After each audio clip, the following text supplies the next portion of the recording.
அண்ணா என்னண்ணே ரொம்ப சந்தோஷமா இருக்கீங்க? ஆமாடா கார்த்தி, முத மாசம் சம்பளம் வாங்கிட்டேன்டா. அம்மாக்கு எதனா எடுத்து கொடுக்கணும்டா. அண்ணா சூப்பர்ண்ணே, கை கொண்டா. தேங்க்ஸ்டா. தேவா, ஹே மைக்கிள்டா, என்னடா மைக்கிள் ரொம்ப நாள் ஆளே காணா? அது ஒண்ணும் இல்ல மச்சான், வீடு.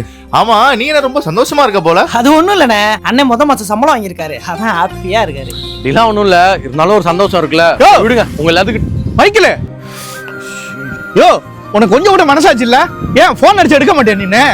2 லட்சம் ரூபாய் போட்டு புல்லட் வாங்க தெரியுது, அதுக்கு டியூ கட்டணும் உனக்கு தோணல உனக்கு? சார், உங்க போனை எடுக்க கூடாதான் இல்ல சார், வீட்டுல கொஞ்சம் பிரச்சனை சார், அதனால தான் சார். எப்பயா நீ டியூ கட்டுவ?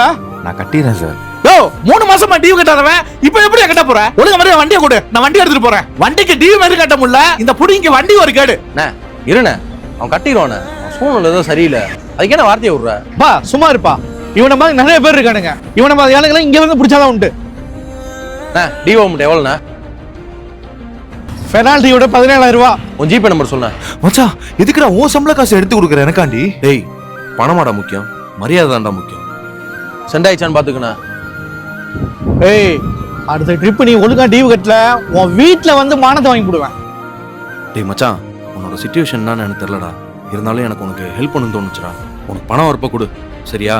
அதுக்காண்டி அவங்களை பேச விட்டுலாம் வேடிக்கை பார்க்காதடா, கஷ்டமா இருக்குடா. மச்சான், ரொம்ப தேங்க்ஸ்டா. டேய், எதுக்குடா தேங்க்ஸ் நான் சொல்றேன்? வர்றா பாத்துக்கலாம்டா, வாடா.